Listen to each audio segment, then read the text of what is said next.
Bien, bonjour à tous. Merci pour cette invitation. Christophe, Stéphanie, je suis ravie d'être ici avec vous aujourd'hui. Je ne suis pas vendéenne, c'est mon seul défaut dans la vie. Je suis lilloise et je remplace aujourd'hui Mathieu pour Hippocrate Développement. Hippocrate Développement est un cabinet de conseil spécialisé en santé. Nous ne faisons que de la santé et qui a son siège social qui est à Rennes. La question qui m'est posée aujourd'hui, c'est est-ce que la santé des territoires se limite à l'accès aux soins? J'ai 40 minutes pour vous parler de ça et je vais essayer de faire dans le temps imparti et de manière suffisamment intelligible pour que vous puissiez me suivre du début à la fin. La santé, tout d'abord, c'est la question que je me suis posée en arrivant devant vous ce matin. La santé, c'est quoi? De quoi parle-t-on? Si je vous demande immédiatement de vous poser la question, quand je vous dis le mot santé, à quoi vous pensez? Et quand je le fais de manière générale, les réponses que je vais obtenir sont maladie, soins, médecin, hôpital, infirmier, médicaments. De manière générale, ce qui revient instantanément sont ces mots-là. C'est bien normal. Sauf que l'OMS, l'Organisation mondiale de la santé, nous dit la santé est un état de complet bien-être physique, mental, social et ne consiste pas seulement en une absence de maladie ou d'infirmité. Quand on pense santé, très souvent, on pense soins. Et on pense soins parce qu'on a besoin de soins. Sauf que la santé, c'est bien plus large que ça et ça couvre un champ qui est surtout en dehors de l'hôpital ou en dehors du soin. Qu'est-ce qui détermine notre santé? Selon vous, notre système de soins représente quel pourcentage d'impact sur notre santé? Est-ce que vous avez une réponse à ça? Le système de soins dans un pays représente quel pourcentage d'impact sur la santé d'un individu? Une idée? Pardon? 50%? 25%? 10%? Je vous donne la réponse. La réponse, c'est 15%. 15% de notre santé est déterminée par la capacité que nous avons ou non à accéder aux soins sur un territoire. Le reste, c'est surtout par ça. Alors, où est-ce qu'on va retrouver les autres facteurs?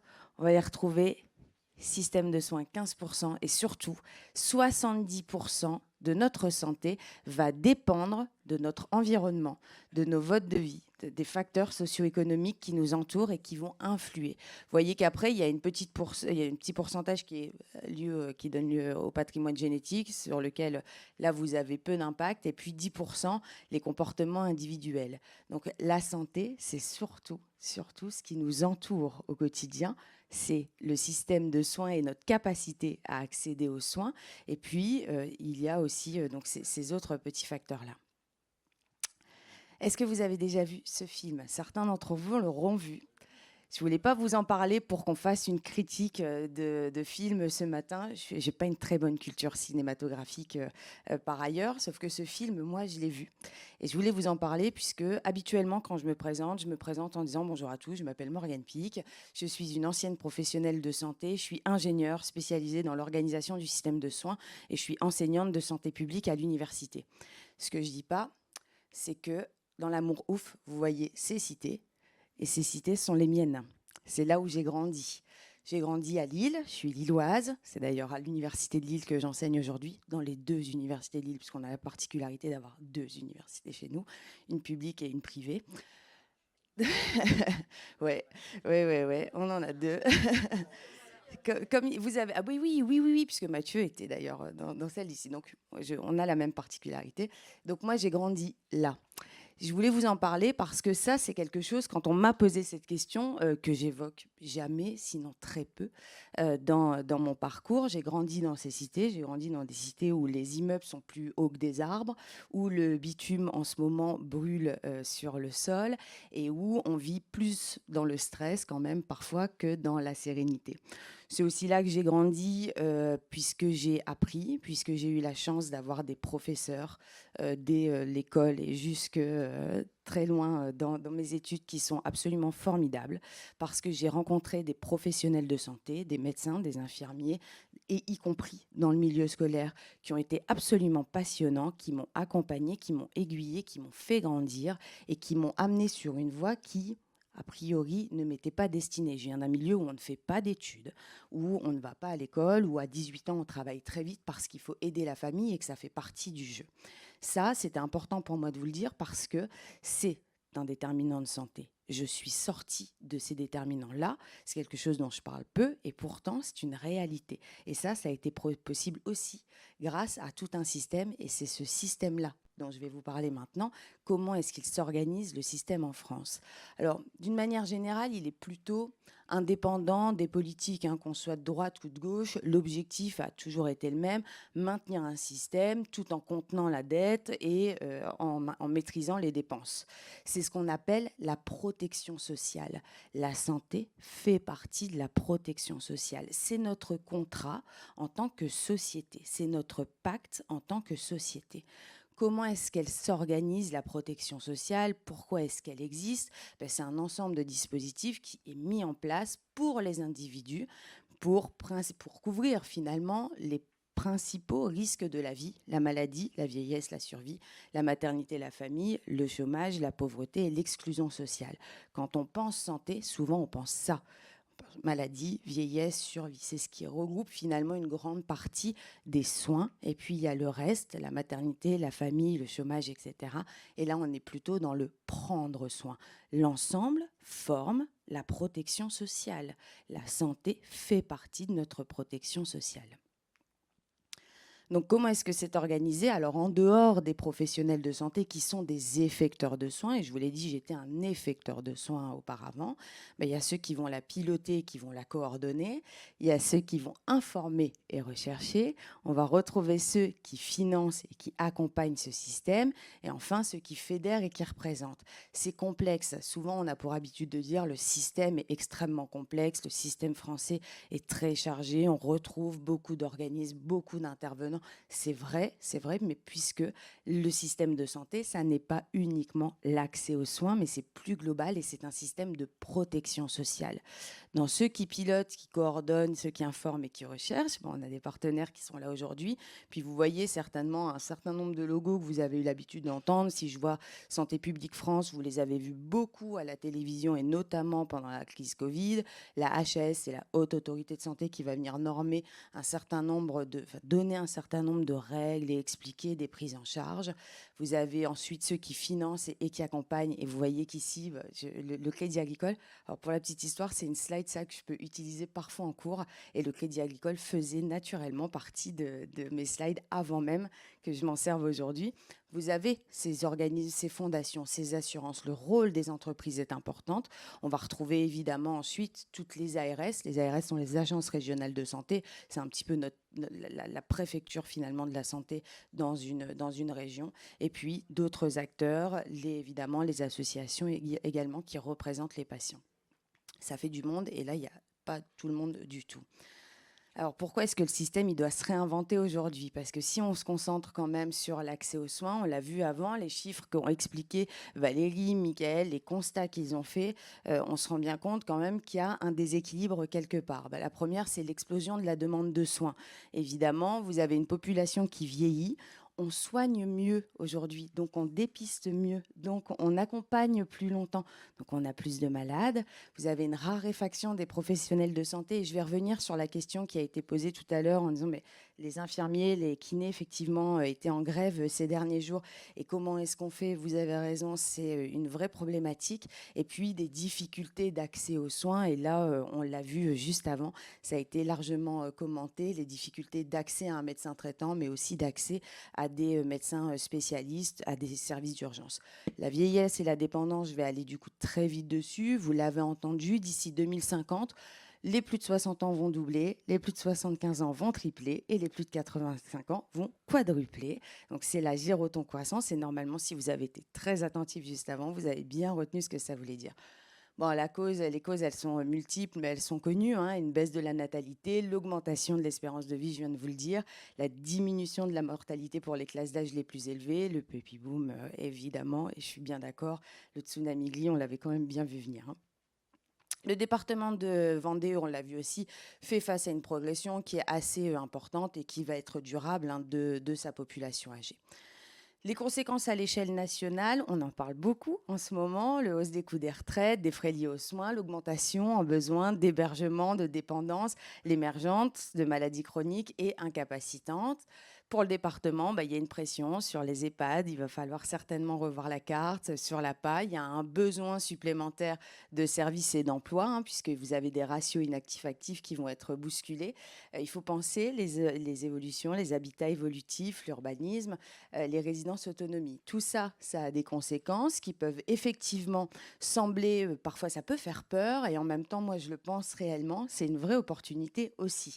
Il y a eu l'opportunité, comme le disait Valérie, de travailler ensemble, de faire bouger les murs, de se rebasculer, puis il y a l'opportunité de se poser la question et de se dire, on a le droit de faire du business dans la santé. Est-ce qu'à un moment donné, ça peut être une source de business? Est-ce que ça peut être la création d'écoles? Je travaille en ce moment pas très très loin d'ici avec Rochefort sur la création d'un pôle de formation supérieure en santé sur le territoire, alors, qui regroupe à peu près tout, sauf les études de médecine qui sont notamment la fac de Poitiers, de Bordeaux, etc.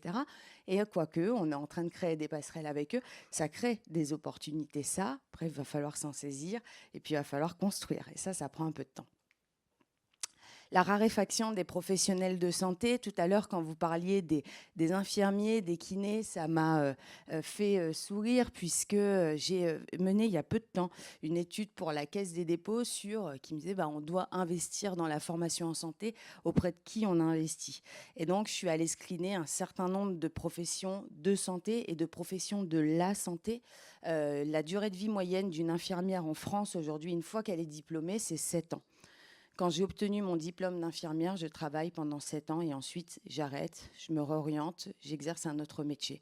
Une sage-femme, c'est 11 ans. Une sage-femme, c'est une profession médicale. Une sage-femme, c'est 11 ans. On voit de plus en plus d'étudiants en médecine, et j'enseigne dans les facs de médecine, qui vont arrêter parfois leur cursus, alors qu'ils sont encore qui sont des études qui sont difficiles d'accès encore aujourd'hui. Ils vont arrêter leurs études ou ils vont être diplômés, ils vont exercer autrement, voire ne pas exercer. C'est absolument dramatique, vous avez raison, et il y a un certain nombre de leviers qui vont permettre de faire face à ça, et je vais y revenir après. En France, aujourd'hui, on manque déjà de bras de toute façon, qu'on a ces 4 professions médicales, ces 11 professions paramédicales qui sont appelées auxiliaires médicaux dans le code, et puis il y a 2 domaines très spécifiques avec les préparateurs et les techniciens de labo. L'OMS estime que de toute façon, il manquera 15 millions de professionnels de santé d'ici 2030. La France n'est pas épargnée par ça, on en parle de plus en plus, on essaie de trouver des solutions. Si vous suivez un peu l'actualité, vous voyez que notre nouveau ministre a pris la parole il y a peu de temps en disant il y avait auparavant le numerus clausus, on a supprimé le numerus clausus, on est aujourd'hui au numerus apartus, on supprime ce système et on ouvre les vannes pour former plus de médecins. C'est très bien, je trouve que c'est une super idée. J'ai plein d'étudiants tous les ans qui sont absolument brillants et qui n'iront pas en médecine parce qu'ils ne réussiront pas encore les concours. Je pense qu'il y en a pour lesquels c'est du gâchis, il y en a pour lesquels sans doute parfois il vaut mieux. En revanche, aujourd'hui, ce que je me pose comme question, c'est on va faire comment face à cette mesure? Mes amphis sont pleins. J'ai parfois des amphis où d'ailleurs je suis filmée et c'est retransmis en direct dans d'autres amphis, puisque l'amphi dans lequel je suis ne peut pas accueillir tous mes étudiants. Les maîtres de stage sont tous au travail, ils accueillent un maximum d'étudiants, mais on ne formera pas bien plus de maîtres de stage en une année. Les lieux de stage, c'est la même chose.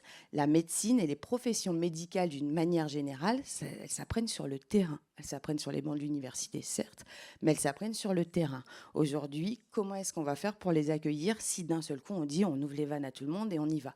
Je pense qu'il faut ouvrir les vannes. Je pense qu'il y a d'autres solutions qui doivent exister en parallèle et que ça va prendre un peu de temps. On ne formera pas 25 000 médecins de plus par an d'ici 2 ans. C'est impossible. Sur votre département, on l'a vu, vous manquez de médecins, comme beaucoup de départements. Aujourd'hui, vous avez 227 médecins pour 100 000 habitants. La moyenne nationale, elle est à 341. Vous avez une moyenne donc, qui est inférieure hein, sur pas mal de vos cantons. Et puis surtout, ce que je note quand je regarde un peu et quand j'ai préparé un peu cette intervention, c'est que vous avez une population qui double l'été. Ça fait une grosse particularité chez vous. Vous faites quasi du x2 et donc vous avez des urgences qui sont saturées, des professionnels qui eux aussi prennent des vacances, donc ils ne sont pas tous disponibles et c'est souvent sur le système des urgences qu'on voit qu'il y a un craquement qui vient se passer sur les mois de forte affluence.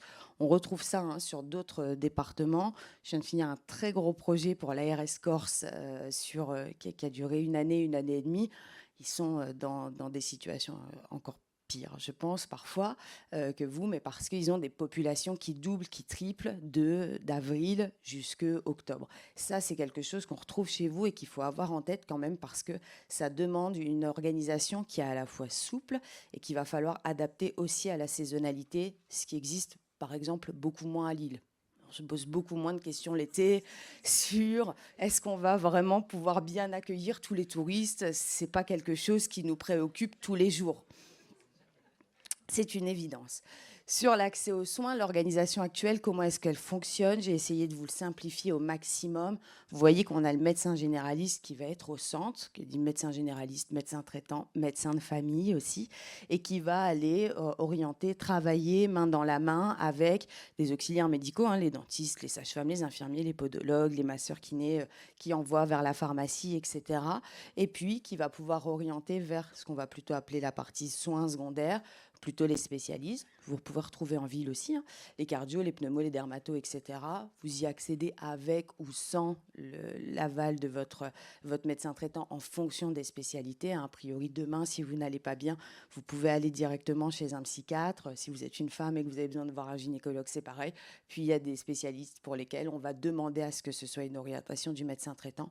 Et éventuellement, ensuite, après, on peut vous renvoyer vers des hôpitaux publics, des cliniques privées, des ESPIC. Les ESPIC, c'est cet objet un peu particulier qu'on a en France qui va être entre l'hôpital public et l'hôpital privé. Donc, c'est des groupements finalement d'intérêt collectif qui sont privés mais d'intérêt collectif. En gros, je suis un hôpital privé qui a les mêmes règles de fonctionnement que le public. Aujourd'hui, ça fonctionne. J'ai essayé de vous faire ce petit dessin-là à peu près comme ça. Vous voyez que ce qu'il y a en vert, c'est la médecine de ville, c'est plutôt le premier recours. On va retrouver quoi dans le premier recours? Le SAS, c'est les services d'accès aux urgences, d'accord, aux soins. Donc, si vous appelez le 15, etc., si on fait de la régulation, en fait, vous allez passer par un SAS. Vous avez les ESP, les équipes de soins primaires, les MSP, les maisons de santé pluriprofessionnelles, les centres de santé. On aime beaucoup les acronymes hein, dans la santé. On en a beaucoup. Les médecins généralistes, les CPTS. Les CPTS sont les communautés professionnelles de territoire de santé, les pharmaciens, etc. Je vous explique ça en 2 mots. Les équipes de soins primaires, les maisons de santé pluriprofessionnelles, les centres de santé, etc. Tout ça, ça a vocation à s'adresser à une patientèle. Vous avez une patientèle qui vient de manière non programmée ou programmée le plus souvent et vous allez la prendre en charge. La CPTS, la communauté professionnelle de territoire de santé, elle sert à quoi? Elle sert à venir organiser les soins de premier recours et à permettre aux professionnels de se coordonner sur un territoire, sur l'ensemble d'un territoire. La CPTS ne fait pas de soins. Les MSP, etc., donnent des soins, les CPTS n'en donnent pas. Elles viennent vraiment organiser le système sur un territoire, permettre aux professionnels qui, avant de travailler pas du tout ensemble, on a longtemps straté beaucoup l'hôpital, demandé beaucoup d'efforts aux hôpitaux pour s'organiser, pour bien travailler, pour s'ouvrir sur l'extérieur, etc. Ce qu'ils parviennent plus ou moins à faire. Et puis la santé de premier recours, la médecine de ville, on l'a quand même laissé tranquille bien longtemps. Là, on lui a demandé de s'organiser. Ça passe aussi par les CPTS. D'ailleurs, en regardant un petit peu ce qui se passe en Vendée, je voyais que vous avez une CPTS notamment qui était active, qui a mis un certain nombre d'actions en place et j'y reviendrai après. Donc la CPTS, elle va permettre aux pros de santé, à tous les pros, de bosser ensemble. Elle va aussi inviter l'hôpital de son territoire à participer, les EHPAD, etc. Mais c'est un système qui est quand même plutôt fait par les libéraux. Vous voyez, en bas, on a le médico-social, donc, que vous voyez dans la case dans la partie rouge. Les établissements médico-sociaux sont les EHPAD, sont les établissements pour personnes handicapées, y compris les enfants, etc., etc. Et puis au-dessus, tout ce qui est deuxième et troisième recours, c'est l'ensemble des hôpitaux, qu'ils soient publics, privés, ESPIC, c'est la psychiatrie, la santé mentale. Les GHT sont les groupements hospitaliers de territoire. On vient regrouper les hôpitaux publics ensemble pour faciliter leur fonctionnement. Les SMR, c'est tout ce qui est soins de réadaptation. L'HAD, dont on a parlé juste avant, c'est l'hôpital à la maison. Et puis au centre, là, vous voyez qu'on a les DAC. Les DAC sont des dispositifs d'appui à la coordination. Que vous soyez à l'hôpital, en ville, dans le médico-social, vous rencontrez un patient qui a un parcours complexe. Ça arrive souvent. Un parcours complexe au sens de la loi, c'est au moins 3 intervenants qui sont permanents. Le médecin, l'infirmière, la kiné, ça va très vite, et je pense notamment aux personnes âgées. Et puis, ça peut être aussi des fragilités, le très petit âge, l'âge au contraire très avancé. La femme enceinte peut être considérée comme une personne en fragilité, la personne qui a un handicap moteur, psychique. Donc voilà, on a des critères comme ça. On peut faire appel au DAC pour dire là, moi je suis médecin, je suis en difficulté, je suis soignant, je suis en difficulté avec cette prise en charge-là. Comment est-ce que vous allez pouvoir m'aider pour la coordonner? Aujourd'hui, très souvent, sont aux patients, sont proches de coordonner des prises en charge complexes. Le DAC, et aux soignants aussi, aux médecins généralistes beaucoup, le DAC a pour but de venir soulager ces parcours complexes-là et de les accompagner, de faire le lien avec le social et donc, vous voyez, de s'inscrire dans la protection sociale. De donner uniquement des soins ou de soigner uniquement une personne, ça ne va pas soulager ses aidants, ça ne va pas régler le problème de la maison, ça ne va pas régler le problème d'accès aux droits parce qu'on n'a pas renouvelé les documents administratifs depuis longtemps, etc., etc. Le DAC, il vient vraiment avoir cette posture globale. Et au centre, les ESS, c'est très nouveau. C'est équipe de soins spécialisée. Vous en avez une en cardio qui est pas très loin d'ici, qui est à Nantes, qui est portée par un médecin que je connais très bien, qui s'appelle le docteur Thierry Garban, qui est cardiologue nantais et qui est le secrétaire général du syndicat national des cardiologues. On l'a montée ensemble, cette équipe de soins spécialisée. Et ça permet de faire accéder à la médecine de spécialité. C'est vraiment là les médecins de spécialité hors médecine générale qui viennent s'organiser sur un territoire pour répondre à une certaine demande. On parlait tout à l'heure de la téléconsultation. Vous souleviez cette question de combien est-ce qu'il y a de téléconsultation? Est-ce que les personnes âgées sont plutôt consommatrices ou non de téléconsultation? Parce que souvent, quand on pense télémédecine, on pense téléconsultation. La télémédecine, c'est bien plus large. C'est la téléconsultation, certes, que vous pouvez faire vous, chez vous, avec votre téléphone portable, avec votre ordinateur, etc., qui marche très bien, plutôt chez les jeunes, ça, parce qu'il faut être très à l'aise avec le numérique, trouver la plateforme qui va bien, etc. Vous allez avoir les bornes que vous allez retrouver dans les pharmacies. Et donc là, il y a quelqu'un qui reste avec vous. Il y a d'autres systèmes aussi. Ça s'appelle la téléconsultation assistée. Quand vous avez un professionnel de santé qui est avec vous, qui a des objets connectés, il y a des stétos connectés, il y a des otoscopes connectés, etc., pour que le médecin de l'autre côté de l'écran puisse faire son diagnostic en direct. Ça s'appelle la téléconsultation assistée. Vous avez la téléexpertise. La téléexpertise, c'est quelque chose, à mon sens, qu'il faut développer de manière massive. La téléexpertise, c'est quoi? Je suis un professionnel de santé, où que j'exerce, en ville, à l'hôpital, en EHPAD, etc., peu importe, et je vais aller solliciter un autre professionnel de santé pour lui demander son avis sur une prise en charge, sur un résultat, sur une imagerie, etc., etc. Ça, c'est la téléexpertise. Les ESS, par exemple, fonctionnent beaucoup avec la téléexpertise. Vous avez beaucoup de généralistes aujourd'hui qui disent OK, je vais envoyer ce résultat de CG, ces bilans, etc., à un confrère cardio qui va tout de suite me dire ce patient, j'ai besoin de le voir rapidement, ou au contraire, ça va aller, ou le traitement que tu as mis est très bien, ne change rien, etc., etc. Il y a une expérimentation, de par les équipes de soins spécialisées qui ont démarré pas très loin à Nantes, il y en a une qui s'est implantée comme ça en cardiologie en Isère.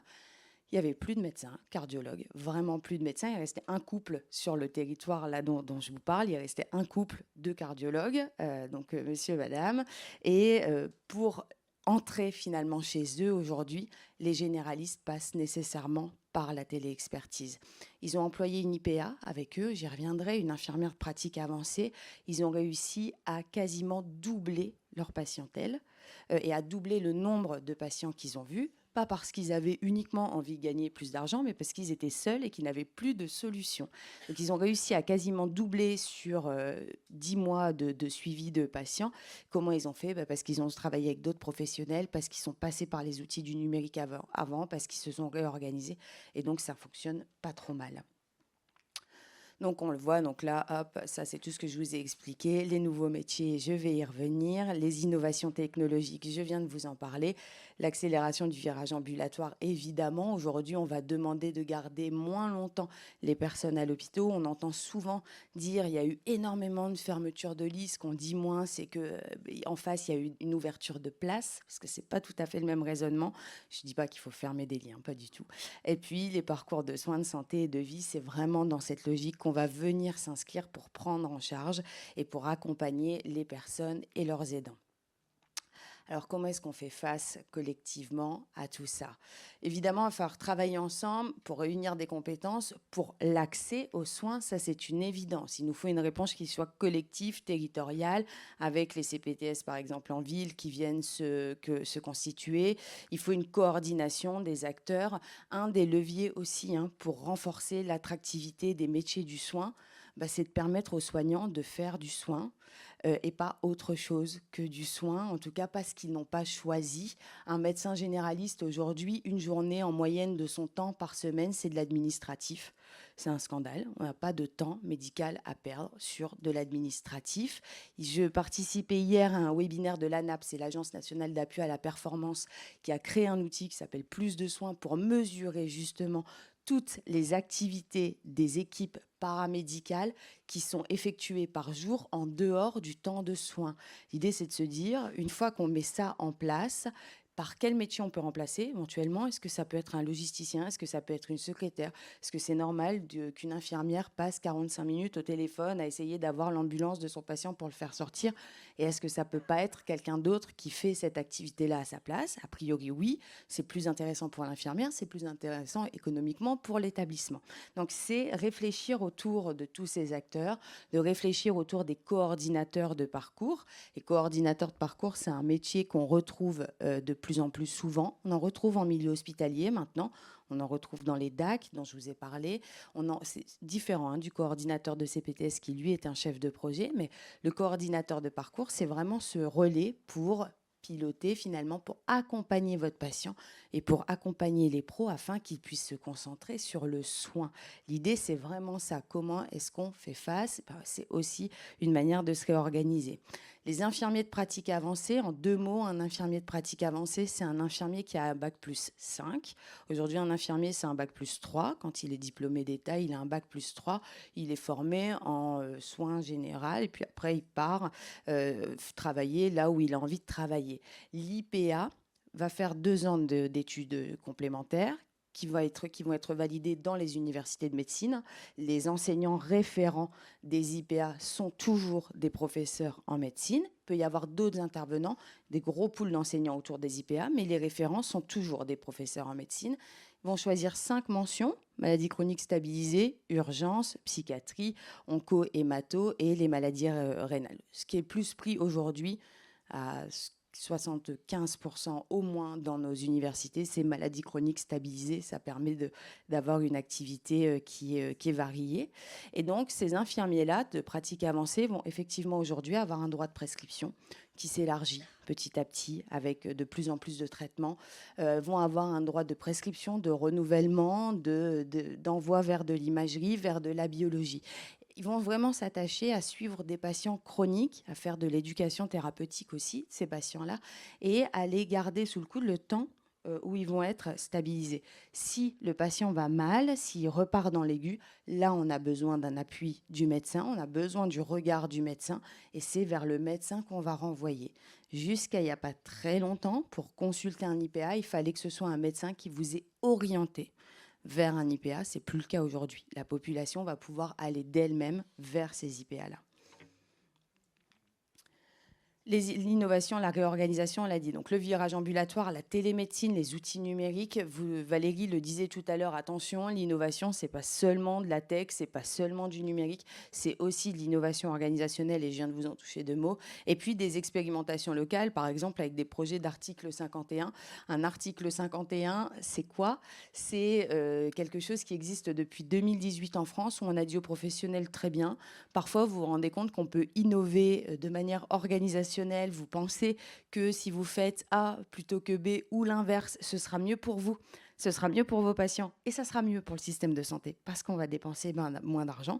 Eh bien, testons, faisons-le et puis voyons si effectivement ça fonctionne ou pas. Si ça fonctionne, on va ensuite donc l'étendre au niveau national. Les équipes de soins spécialisées, l'équipe de soins spécialisée dont je vous parlais à Nantes en cardio, au début, c'est un article 51. Quand on la lance, c'est un article 51. On a travaillé avec on a beaucoup de cardiologues qui ont formé des infirmiers à aller sur place, faire de l'éco-cœur, etc. Chez les personnes âgées qui ne pouvaient plus se déplacer. La hantise du cardiologue, c'est le patient qui arrive sur brancard dans son cabinet.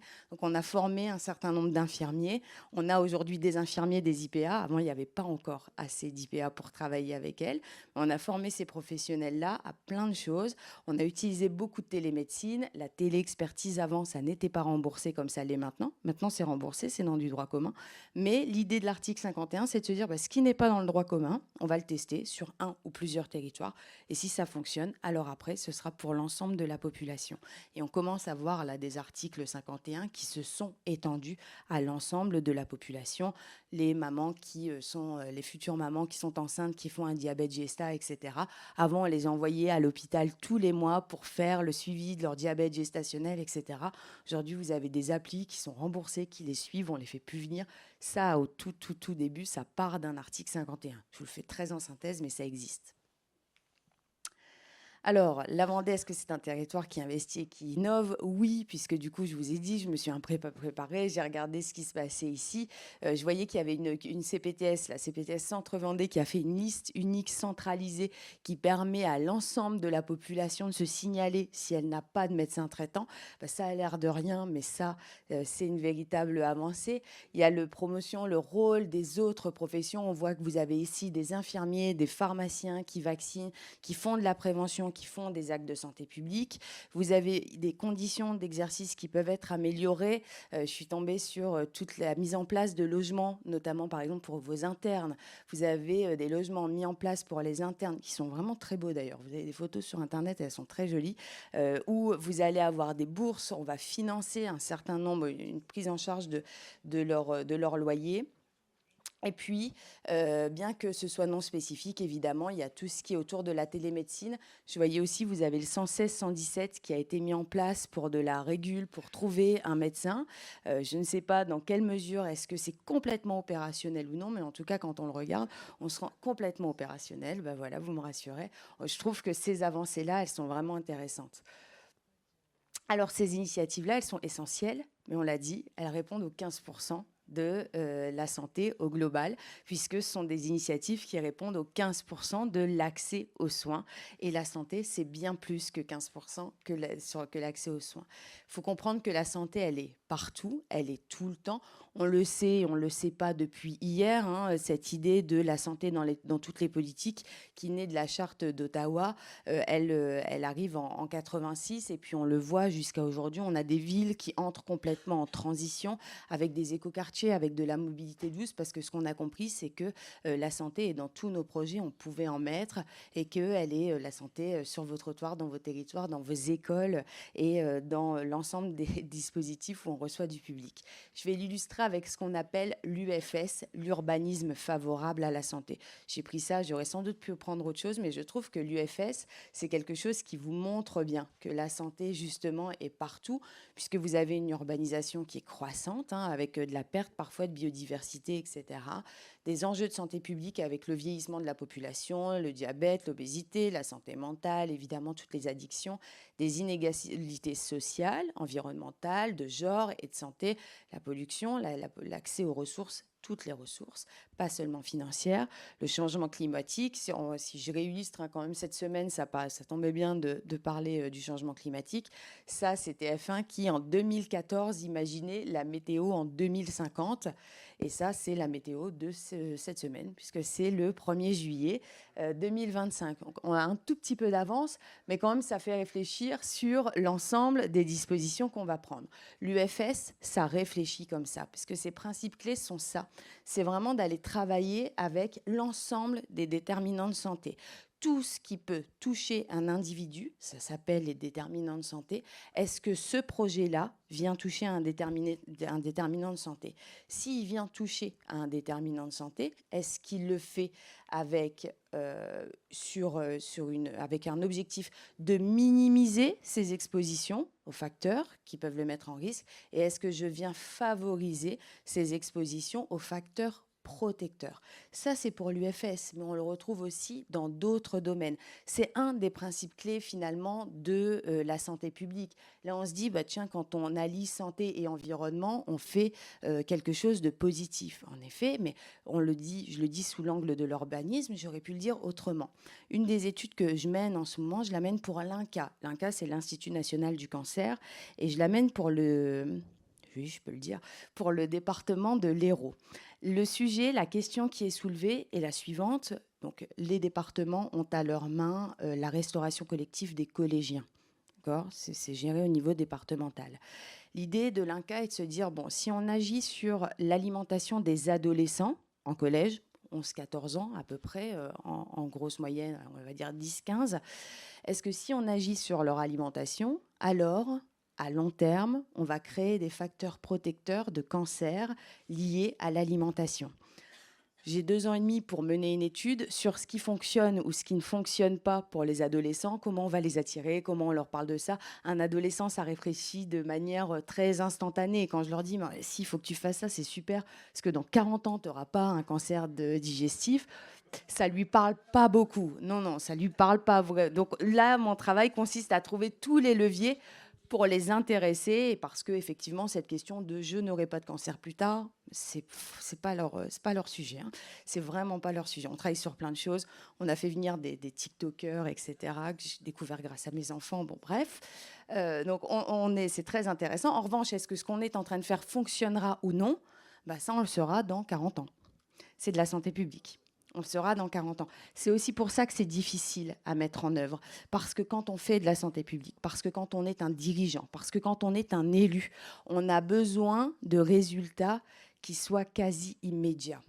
Quand on pense santé publique, quand on pense long cours, quand on pense UFS, on peut avoir cette sensation que ce soit difficile à mettre en œuvre parce que les résultats ne vont pas arriver tout de suite. C'est ce que j'expliquais à mes élus dans l'Hérault la semaine dernière, puisque ils sont quand même tous en train de préparer des élections qui arrivent tranquillement. Et leur question était de me dire, Morgane, qu'est-ce qu'on peut utiliser comme chiffre? Comment est-ce qu'on fait pour valoriser ça? Donc ça m'a pris un petit peu de temps de leur expliquer. Ils comprennent très bien que tout ce qu'ils font aujourd'hui et tout l'argent qu'ils investissent, heureusement cette fois c'est l'argent de l'INCa et pas tout à fait le leur, ça aura probablement des conséquences et des résultats positifs, mais pas tout de suite. Donc ils vont devoir se servir d'autres leviers. C'est effectivement quelque chose dont j'ai conscience quand vous êtes un élu, quand vous êtes vraiment un dirigeant, un directeur, vous avez besoin d'avoir des petites victoires, d'avoir des résultats immédiats. Et cette logique-là, elle apparaît souvent au long cours. Depuis le 1er juillet, là, je vous montrais la météo il y a 2 minutes, mais depuis le 1er juillet, il y a quelque chose qui a changé aussi dans notre pays, c'est les lieux où vous avez le droit ou non de fumer. Mon deuxième défaut, à part de ne pas être vendéenne, c'est que je suis une fumeuse. C'est un défaut que je peux corriger, c'est très mal, etc. Pour autant, je suis très favorable à ça. Ces décisions-là, le fait que mon paquet de cigarettes soit neutre, qui me coûte extrêmement cher, que je puisse plus fumer où je veux. Ces décisions-là, elles ont commencé à se prendre en 2003 et c'est Chirac qui lance le premier plan anti-cancer. Et dans le premier plan anti-cancer, il cible le tabac de manière très forte, très exposée. Il y avait énormément de lobby autour du sujet. Il y en a encore, évidemment, quelques-uns. C'est lui qui va combattre ça. Lui qui mettait sur des photos une cigarette dans la bouche de Simone Veil avant, mais en tout cas qui en a pris conscience. Il a pris conscience de ça. Monsieur Chirac est décédé. Il ne verra jamais les conséquences positives de sa politique. Et je dis bien positives, puisqu'on est en train de faire les premières générations anti-fumeurs maintenant. J'ai 2 filles qui ont 16 ans et 13 ans. J'espère, mon Dieu, qu'elles ne fumeront jamais de ma vie. Pour elles, me voir fumer est un non-sens. Elles ne comprennent pas, et elles ont raison, elles ne comprennent pas. Pour moi, fumer, là où j'ai grandi, c'était normal. À 6 ans, j'allais chercher les cigarettes de mon père au bout de la rue. Vous voyez comment la santé publique vient ancrer des idées au long cours sur une population. C'est ça le message que je veux vous faire passer aujourd'hui. Et c'est de vous dire, ça fonctionne pour l'UFS, ça fonctionne pour plein d'autres sujets. En conclusion, la santé est partout.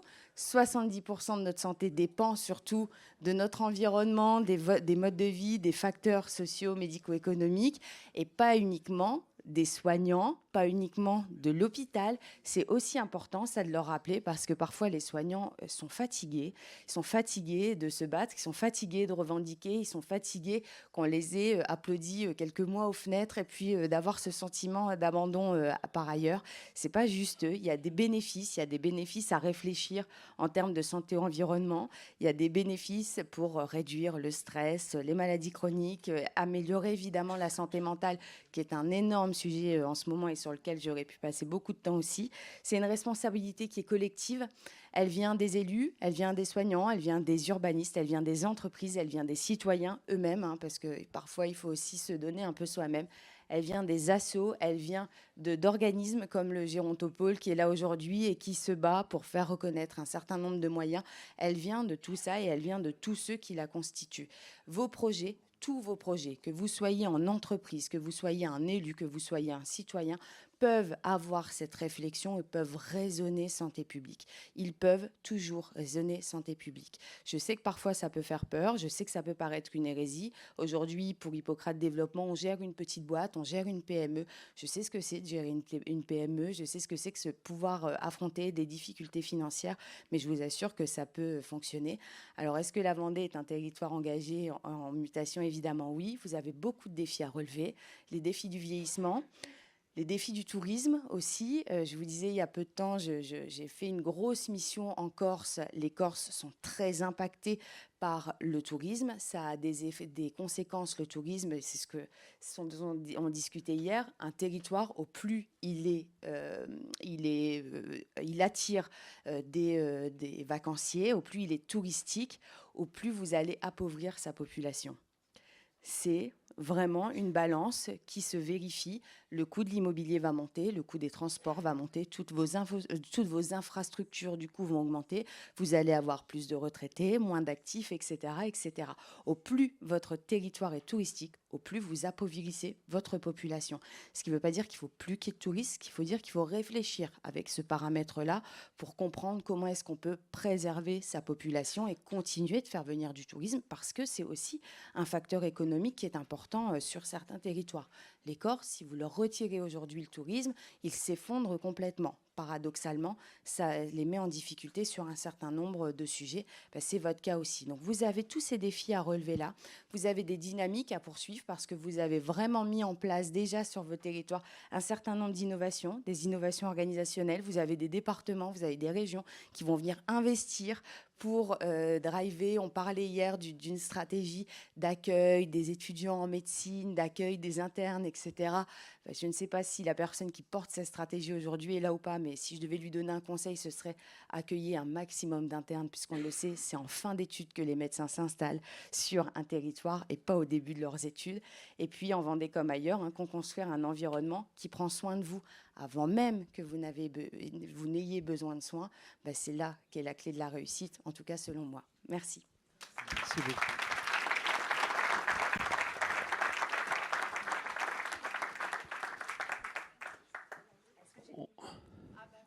On est dans les temps, donc on prend 5 minutes pour. Merci beaucoup, Morgane. Des questions, des réactions, ou peut-être on peut revenir sur finalement les deux interventions, des questions qui peuvent s'adresser aussi bien à Morgane qu'au Gérontopole. Monsieur, au fond, Julien. Prenez le micro, s'il vous plaît, puisque, comme je l'ai dit, vu qu'on est filmé, ce sera... Je ne sais pas si vous avez la réponse, mais on n'a toujours pas de réponse à la non-attractivité du département par rapport aux populations médicales. Alors qu'on a plein d'atouts positifs et la Vendée, ça ne marche pas. Alors, je n'ai pas la réponse précise. Je n'ai pas particulièrement travaillé votre département en termes d'attractivité médicale ou non, puisque la question qu'on me posait était plus large. En revanche, il y a des réponses qui vont être des réponses communes à l'ensemble des départements qui peuvent être en difficulté. La question de la possibilité de se former ou non sur un territoire est une véritable question, d'avoir un CHU ou non, d'avoir donc ces possibilités de faire de la recherche ou non. Ça, c'est une première chose. La seconde chose, aujourd'hui, les jeunes praticiens s'installent majoritairement en groupe. Hein. L'exercice isolé, il n'existe plus, quasiment plus, et c'est une volonté de l'État aussi, de toute façon. Donc, ils vont s'installer plutôt en groupe, ils vont être salariés. De plus en plus souvent aujourd'hui, ils sont salariés, hein, de poser sa plaque. Il y a de moins en moins de jeunes médecins qui vont le faire, donc ils vont prendre le temps, et puis ils vont s'installer plutôt dans des métropoles, dans des lieux où on va pouvoir accueillir leurs conjoints. Je dis bien leurs conjoints et pas leurs conjoints, puisque le médecin de demain est une femme. Hein. Aujourd'hui, dans mes facs, dans mes promotions d'élèves, en tout cas ceux en médecine, j'ai beaucoup plus de filles que de garçons. Ça a un impact aussi, hein, ça, sur le temps médical disponible, mais c'est un autre sujet. Donc, ils vont s'installer avec les conjoints, avec les enfants, etc. Il y a des départements qui ont mis en place des très, très grosses politiques d'attractivité où on va dire, venez, on va trouver un travail à votre conjoint, on va scolariser vos enfants, vous aurez une place en crèche, vous ne payerez pas le loyer de la MSP pendant 5 ans, etc. etc. Ça existe. Il y a d'autres moyens, je pense. Voilà, donc est-ce que votre territoire, il est engageant? Je pense qu'il manque peut-être parfois des petites clés. Parfois, il y en aura des grosses. Hein. Un médecin qui veut faire une carrière universitaire de professeur dans un énorme CHU, etc., il choisira nécessairement un autre territoire, mais ce n'est pas forcément ce que recherchent tous les jeunes médecins. Donc, je n'ai pas la réponse en totalité, mais je pense que déjà là, on a une idée de ce qui peut se passer. Ouais. Et c'est la question centrale de la table ronde qui vient. Ben voilà. Vraiment, la Vendée, c'est un département attractif, mais pour qui? Et quand on y regarde de près, est-ce que les cadres qui travaillent dans nos industries vivent en Vendée? Beaucoup vivent à Nantes. Bon, bref. Donc la question, elle est vraiment... merci Morgane, ce que tu as dit est tout à fait juste. Mais effectivement, on a tendance à se dire, regardez, notre population augmente, on est très attractif. Et quand on y regarde de près, c'est beaucoup plus compliqué, et particulièrement pour les professions médicales et toute la chaîne, finalement, ce que tu as dit. Les infirmières en pratique avancée. Une profession, c'était dans l'étude de la Caisse des dépôts que j'ai menée pour la Caisse des dépôts, au plus elle est à un niveau d'études et de revenus qui est faible, les aides de vie par exemple, au plus ils vont choisir une possibilité de se former et de travailler à proximité de leur domicile. Au plus vous montez, c'est-à-dire que le médecin reste quand même en haut de la chaîne, hein, aujourd'hui, au plus la possibilité d'aller travailler loin, de se former ailleurs, de bouger, de revenir, etc., est importante. Donc ça demande des réflexions qui sont différentes. Vous n'allez pas avoir les mêmes leviers sur une aide de vie que sur un médecin, sur une IPA, etc. etc. D'autres questions? Sinon, moi, juste un mot, y compris pour les aides à domicile. Même si on peut considérer qu'il y a des personnes qui habitent en Vendée ou qui sont nées en Vendée qui travailleraient dans ce métier.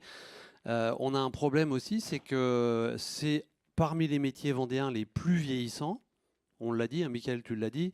La moitié des aides à domicile ont plus de 50 ans. Ce sont souvent des femmes avec des métiers à temps coupés, entrecoupés, plusieurs personnes chez qui elles interviennent. Ce qui veut dire que si on dit que la dépendance est x2, en Vendée, à peu près au-delà de 85 ans, x2, x2,5. Il faudrait qu'on remplace dans les 10 ans qui viennent la moitié des aides à domicile. Et donc il faut trouver. Et puis ensuite qu'on en crée 2 fois plus. Donc ce que je veux dire, c'est attractivité des médecins. Et puis aussi tous les enjeux, Michael, tu l'as dit, le vieillissement, ça concerne aussi les déséquilibres dans la main-d'œuvre. Donc vous voyez que les questions, on tire un fil, on en tire 2, on en tire 3. Bon, mais l'enjeu, c'est essayer de travailler, comme tu l'as dit justement, collectivement et sur toute cette chaîne. Merci. Joël Limousin, juste une petite question. La dernière. Oui, merci. Oui, je voulais revenir sur l'enjeu, on va dire, extérieur, sur l'aspect santé. ce qui est quand même un paradoxe, c'est qu'aujourd'hui, l'urbanisation est toujours de plus en plus galopante. Vous avez fait état de l'augmentation de température qui est catastrophique dans les villes. Et donc, est-ce que vous, dans les conseils, comme vous êtes en proximité avec les élus, est-ce que c'est un message que vous essayez de faire passer? Parce qu'on est dans des paradoxes totaux là-dessus, quoi. Moi, je ne m'attendais pas à avoir un chiffre aussi important sur la partie extérieure, mais on voit bien qu'avec le changement climatique, moi je suis agriculteur, je ne vous cache pas que moi, ça me perturbe de voir quand même les différences de température et que c'est bien par la végétalisation que certaines villes commencent à découvrir, il faut végétaliser pour faire baisser les températures, mais on en tombe à la renverse, quoi, d'entendre ce genre de bêtises, parce que en réalité, le milieu rural a toujours vécu là-dessus. Donc, comment vous pouvez faire passer ces messages-là pour donner quelques nouvelles orientations politiques? On les fait passer, ça fait partie des missions qu'on adresse beaucoup aujourd'hui. Les élus vont y être plus ou moins sensibles, mais ça, c'est plutôt une question d'hommes ou de femmes. Mais on a quand même des élus qui sont de plus en plus sensibles à cette question-là, qui, lorsqu'ils réfléchissent urbanisme sur leur territoire, vont avoir cette réflexion d'urbanisme favorable à la santé. Il y a aussi des possibilités qui existent à travers les SCOT, par exemple, sur les schémas de cohésion autour d'un territoire. Dans les SCOT, de plus en plus, il y a un volet santé, ce qui n'existait pas avant. On va venir parler de santé. Et donc, la végétalisation, effectivement, c'est une des clés de réussite, avec pas n'importe quelle végétalisation, parce que si vous mettez 5000 fois le même arbre, bah là, vous allez faire des allergènes, etc. Donc, il y a toute une réflexion autour de ça. Mais oui, non, les élus, très sincèrement, les élus, ils sont très sensibles, ils font attention. Et je vous dis, dans les SCOT, dans vraiment tout ce qui va exister au sein des territoires, je vais vous faire la liste, elle serait très longue, mais cette réflexion autour de la santé arrive de plus en plus souvent, et nous, on va venir nous solliciter de plus en plus souvent. On va animer des séminaires, des élus, etc. Ça reste quelque chose qu'il faut encore maîtriser. Il n'y a pas très longtemps, il y a quelques semaines, Mathieu faisait toute une intervention auprès du CODIR de l'ARS Nouvelle-Aquitaine, donc pour former justement toute la direction de l'ARS Nouvelle-Aquitaine à cette question de l'urbanisme favorable à la santé, de l'environnement favorable à la santé, parce que même à ce niveau-là, ils se rendent compte que parfois ça peut pêcher un peu. Mais en tout cas, que ce soit des acteurs de la santé ou des élus ou même d'autres acteurs, cette réflexion-là, on la retrouve vraiment et de plus en plus souvent. Ça nous occupe beaucoup. Merci Morgane. On va poursuivre.